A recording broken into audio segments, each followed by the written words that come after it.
చెప్తాను జై శ్రీరామ్ అని నేను చెప్తాను. శ్రీరాముడు ఎవడు? మర్యాద పురుషోత్తముడు. ప్రళయం దాకా తల్లిదండ్రులను ఏ విధంగా గౌరవించాలా, భార్యతో ఏ విధంగా ఇది చెయ్యాలా. అదేవిధంగా రామరాజ్యం అంటే రామరాజ్యంలో కుక్క కూడా ఆకలితో ఉండదు. రామరాజ్యంలో ఇళ్లకు తలుపులు వేయరు, మహిళలకు పూర్తి రక్షణ, తప్పు చేసేవాడే ఉండడు. దాన్ని రామరాజ్యం అంటారు.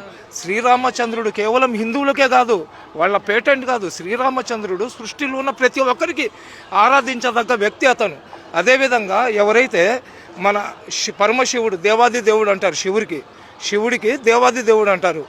రాక్షసులకు అదేవిధంగా దేవుళ్లకు యుద్ధం జరిగినప్పుడు రాక్షసుల వైపు అమృతము, అదేవిధంగా దేవుళ్ల వైపు విషం వచ్చినప్పుడు ఆ విషాన్ని అతను తాగేసి రాక్షసులను సంహరించి అమృతాన్ని దేవుళ్ళకి ఇచ్చినాడు. కాబట్టి అతనికి దేవుళ్లకు దేవుడు దేవాది దేవుడు అంటారు. పరమశివుడు కూడా తపస్సు చేస్తాడు.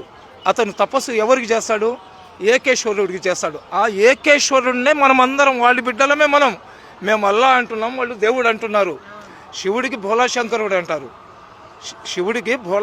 అంటారు, నీలకంఠేశ్వరుడు అంటారు. అదేవిధంగా మనకు ఆది దేవుడు ఎవరు? హిందువుల ఆది దేవుడు ఎవరు? గణపతి పేరు ఎత్తకుండా పూజ చేస్తే ఆ పూజ పూర్తి కాదు. అదేవిధంగా ఒక్కొక్కళ్ళు ఒక్కొక్క ఆచారాల్లో ఉంటారు.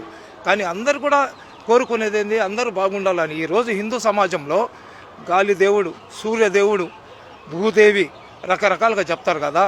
నిజంగా ఆ దేవుళ్లకు మాకు హిందువులే ఉండాలా, వేరే కులస్తులు ఉండకూడదు అనుకుంటే 10 నిమిషాలు సూర్యుడు ముస్లింల మీద టెంపరేచర్ పెంచేసాడు అనుకోండి, మేమందరం చచ్చిపోతాం. లేదా గాలి దేవుడు 10 నిమిషాలు ముస్లింలకు నేను గాలి ఇవ్వాలంటే మేమందరం చచ్చిపోతాం. ఇవన్నీ ఏంటంటే పొట్టలు పెంచుకోవడానికి మా బోటి వాళ్ళు, సాధులు, సంతులు ఏంటంటే రెచ్చగొట్టారనుకోండి జనాలు డిస్టర్బ్ అవుతారని. అలాంటిది ఏమి ఉండదండి. ఈ భూతల్లి నన్ను మోస్తుంది, వాళ్ళని మోస్తుంది. చచ్చిపోయిన తర్వాత ఈ మట్టిలో మమ్మల్ని అందరినీ కూడా కలుపుకుంటుంది. ఈ దేవుళ్ళకు లేని వివక్షత ప్రజలకు ఎందుకండి? దేవుళ్ళకు లేని వివక్షత ప్రజలకు ఎందుకు? చెప్పేవాళ్ళు చెప్తుంటారు, వచ్చేవాళ్ళు వస్తుంటారు. సరేనా? అందరూ బాగుండాలా, అందులో మేము ఉండాలా. నా రాష్ట్రం సస్యశ్యామలంగా ఉండాలా, నా దేశం ప్రపంచంలో ఉన్నతమైన స్థానంలో ఉండాలా. అది ఒక్కటి ప్రతి భారతీయుడు కానీ కోరుకుంటే భారతదేశంలో ఆకలి ఉండదు, భారతదేశంలో నిరుద్యోగులు ఉండరు, భారతదేశంలో కష్టాలు ఉండవు, భారతదేశంలో స్త్రీల గౌరవం ఉంటుంది. ఈరోజు